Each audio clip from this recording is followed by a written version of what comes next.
Anong ginawa mo? Pinatake po ng drugs. Tapos, anong ginawa niyo kay Jill?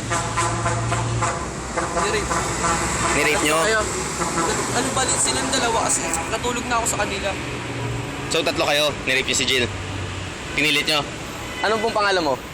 Cyrus Martin. Anong pangalan kasama mo? Jelen de Hungria. Lasa mo. Jelen de Hungria po. Sino yung isa? Joffrey Abra. Sino dun yung pinsan mo? Jelen de Hungria po. Yung ba yung hinahanap ng polis? Dami tao. So tatlo kayo. Anong ginawa nyo? Pinasus po, tsaka po ginalaw si Jill. Ginalaw sa pilitan o hindi? Sa apilitan po ginawa niya. So ni-rape nyo? Okay. So ano inaamin mo? Naginalaw po si Jill. Na ni-rape nyo? Aminin mo sa akin na sa'yo mo yung totoo kung ano yung talaga, kung pinipilit ba kita yan o hindi. Nagsasabi po ako ng totoo, hindi po sa apilitan.